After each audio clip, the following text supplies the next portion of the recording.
राधे राधे आप सभी को। स्वागत है आप सभी का हमारे चैनल पे। तो हम हिंदी साहित्य का दूसरा इतिहास देख रहे थे। बच्चन सिंह का इतिहास ग्रंथ है जिसमें हम सगुण काव्य धारा को देख रहे थे। सगुण काव्य धारा का ये दूसरा वीडियो है। तो हमने पिछले वीडियो में रामानुजाचार्य को, शंकराचार्य को देखा था। आज हम रामानंद को देखेंगे। तो रामानंद को चलिए शुरू करते हैं।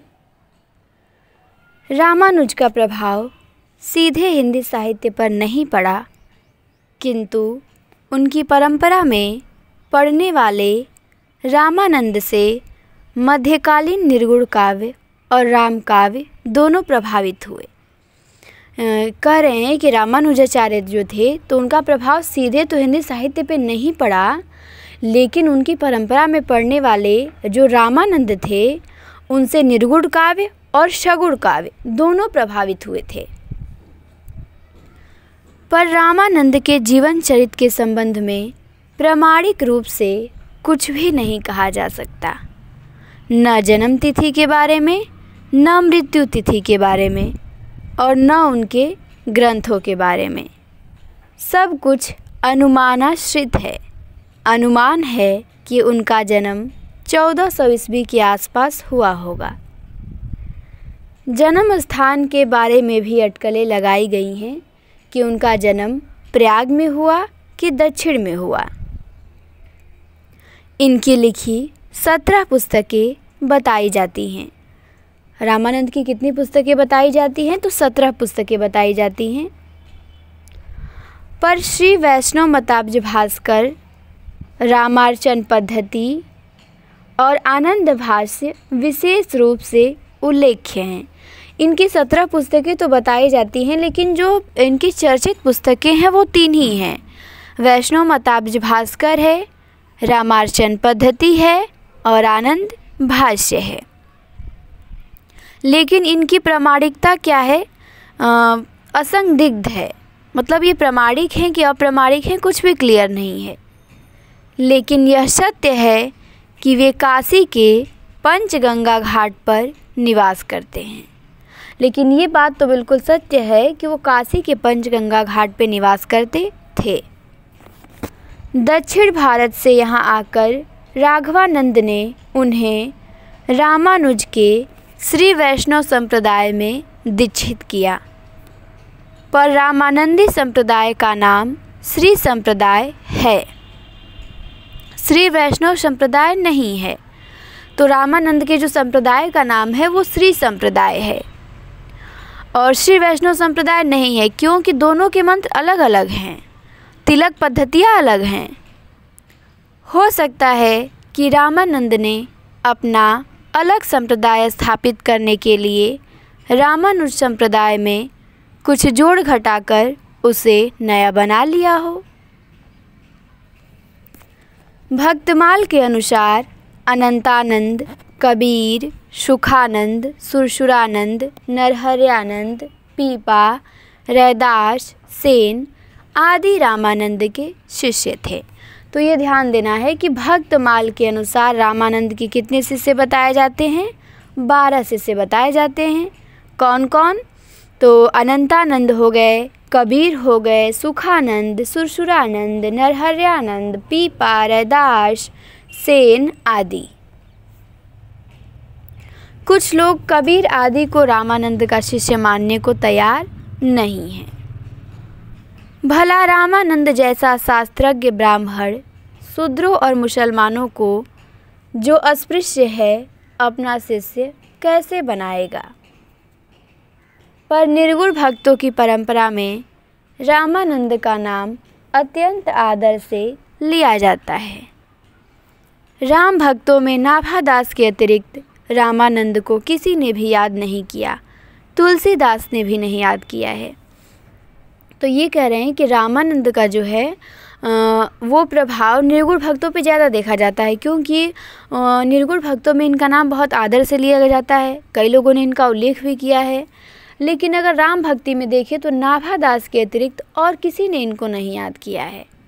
तो मतलब कि प्रभाव राम भक्ति में इनका कम था। और ऐसी स्थिति में रामानंद को वर्णाश्रम का कट्टर समर्थक कहना अनौचित्यपूर्ण है। शुक्ल जी ने अपने इतिहास के प्रथम संस्करण में आनंद भाष्य के आधार पे उन्हें वर्णाश्रम धर्म का पोषक कहा है, पर संवर्धित संस्करण में आनंद भाष्य के अप्रामाणिक सिद्ध होने पर उन्होंने अपना मत वापस ले लिया। योग का प्रभाव श्री रामानंद पर रहा होगा, जिन्होंने वैरागियों का एक संप्रदाय ही खड़ा कर दिया था। पयहारी दास रामानंदी थे। उन्होंने योग चमत्कार से गलता की गद्दी पर, जो नाथपंथियों के हाथ में थी, अपना अधिकार जमा लिया। पयहारी दास के शिष्य किल्हदास थे, जो योग विद्या में प्रवीण थे और निर्गुण संतों पे जो उनका प्रभाव पड़ा है, उनकी योग का प्रभाव पड़ा है, वह सर्वविदित है। तो ये ध्यान देना है कि रामानंद ने वैरागियों का एक संप्रदाय बनाया और पयहारी दास भी रामानंदी संप्रदाय में थे और पयहारी दास ने योग चमत्कार से गलता की गद्दी पर, जो नाथपंथियों के हाथ में थी, उस पर अपना अधिकार जमा लिया। और पयहारी दास के शिष्य किल्हदास थे, जो योग विद्या में प्रवीण थे। तो ये चीज़ें थोड़ी आपको ध्यान देनी है, ज़रूरी है ये। फिर आगे आते हैं कि रामानंद के शिष्यों में रामोपासक भक्त भी थे।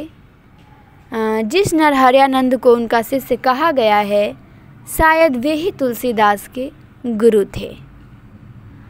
रामानंद विचित्र मालूम पड़ते हैं, विचित्र गुरु।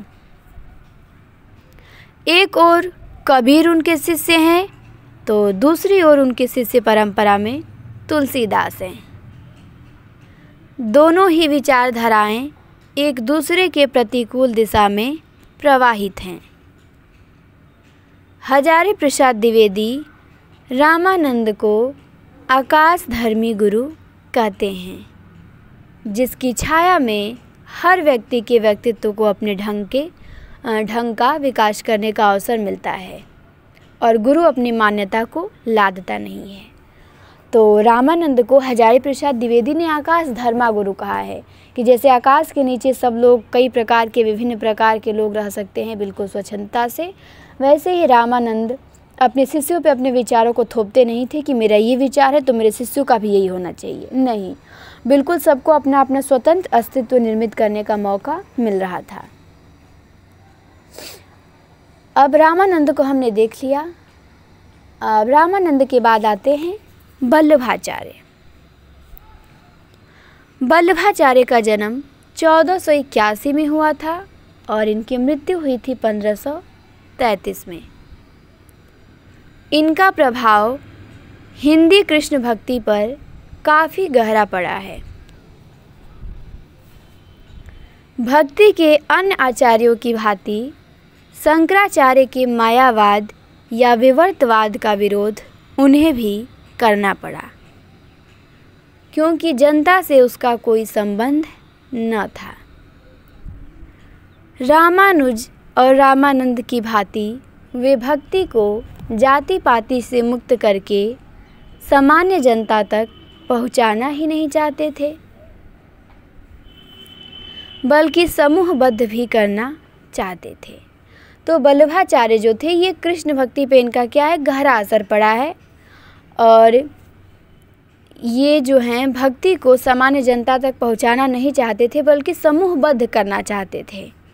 और वल्लभाचार्य तैलंग ब्राह्मण थे। ये ध्यान देना है कि ये तैलंग ब्राह्मण थे और इनका जन्म बनारस के पास चंपा राज्य में हुआ था। अपने पिता के साथ काशी रहकर उन्होंने वेद, वेदांग, दर्शन, पुराण आदि का विधिवत अध्ययन किया। अपनी विद्वता से काशी में अपनी धाक जमाई और दक्षिण यात्रा में जाकर रामानुज, निम्बार्क आदि के मदों से अवगत हुए। उत्तर भारत में वे वृंदावन और मथुरा भी गए। वहाँ गोवर्धन पर्वत पर श्रीनाथ जी के मंदिर का निर्माण कराया। तो गोवर्धन पर्वत पे श्रीनाथ जी के मंदिर का निर्माण किसने कराया? तो वल्लभाचार्य ने कराया। अपने सिद्धांतों का प्रचार करने के लिए उन्होंने अनेक ग्रंथों की रचना की। इनमें 16 लघु काव्य ग्रंथ हैं। उनमें प्रमुख हैं ब्रह्मसूत्र पर लिखा गया अणु भाष्य, पूर्व मीमांसा भाष्य और श्री भागवत की सूक्ष्म तथा सुबोधिनी टीका। उनका दार्शनिक सिद्धांत शुद्धाद्वैत के नाम से जाना जाता है। शंकर जीव और जगत की सर्जना के मूल में माया को मानते हैं और वल्लभाचार्य ब्रह्मा को माया विरहित कहते हैं। उसी शुद्ध या अविवृत ब्रह्मा से जगत की सृष्टि हुई है। अतः उनके शुद्धाद्वैतवाद को अविवृत परिणामवाद भी कहते हैं। शंकराचार्य जगत को मिथ्या मानते हैं, किंतु वल्लभ की दृष्टि में यह वास्तविक है। ब्रह्मा ही अनेक नाम रूपों में अपने को अभिव्यक्त करता है। इसी को वे ब्रह्मा लीला कहते हैं। वे ब्रह्मा के दोनों रूपों निर्गुण और सगुण को स्वीकार करते हैं। परमार्थिक ब्रह्मा सगुण है और निर्गुण ब्रह्मा उसी का तिरोहित रूप है। सभी गुणों से युक्त श्री कृष्ण ही परम ब्रह्मा हैं। श्री कृष्ण की भक्ति के लिए उन्होंने प्रेम लक्षणा भक्ति का चुनाव किया।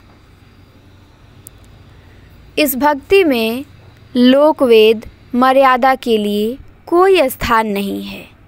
यह भगवान के अनुग्रह से प्राप्त होती है, इसलिए इसे पुष्टि या पोषण कहा जाता है।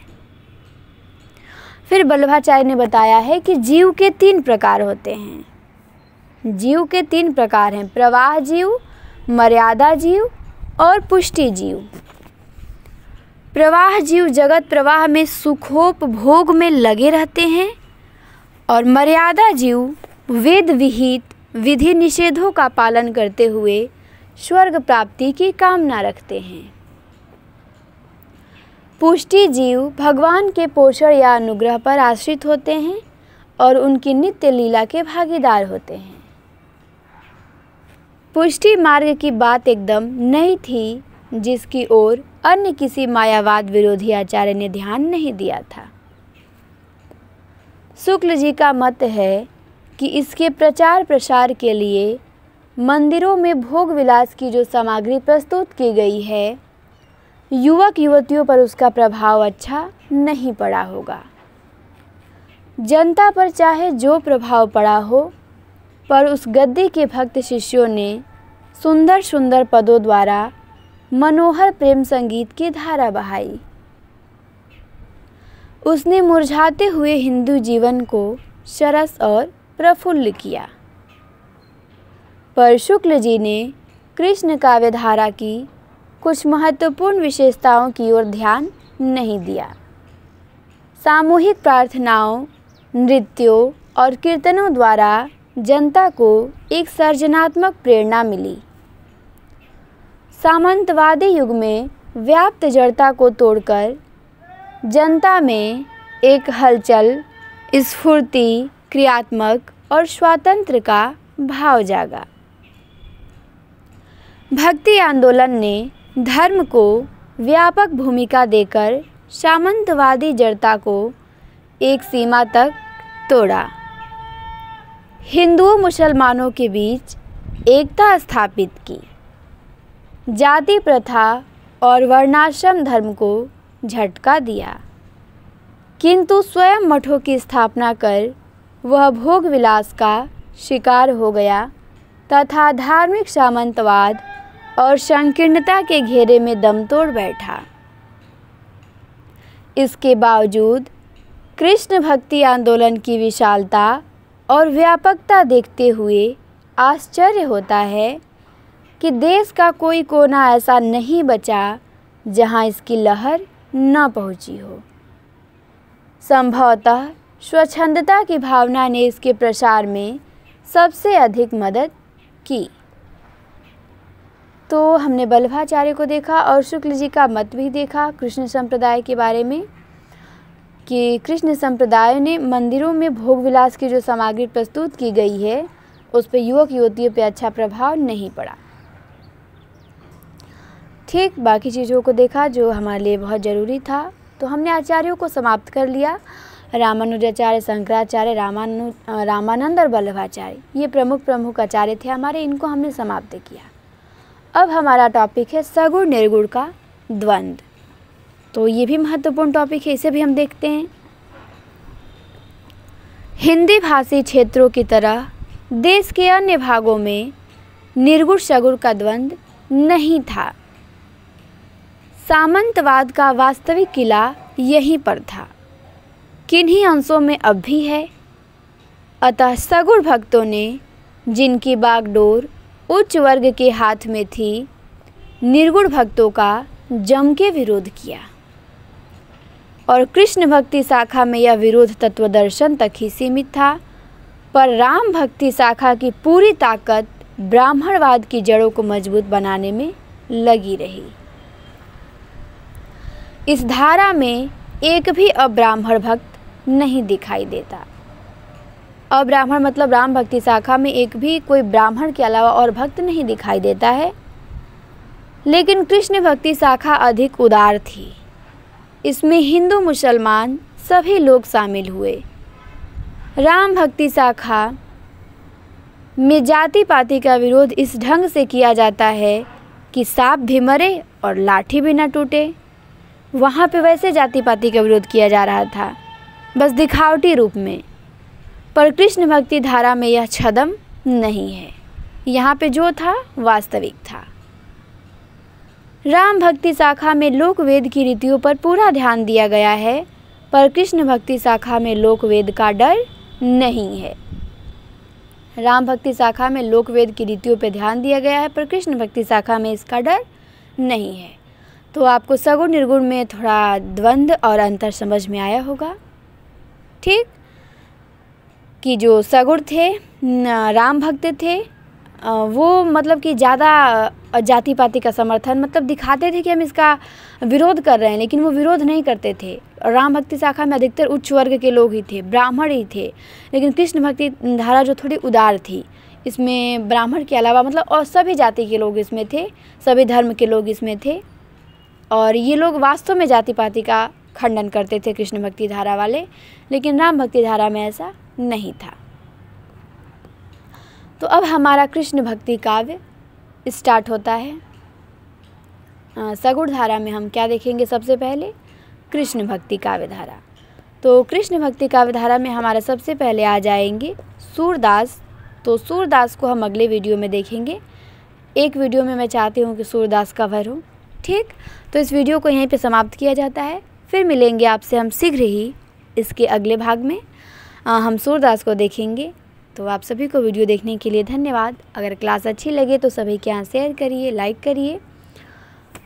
आज के लिए इतना ही।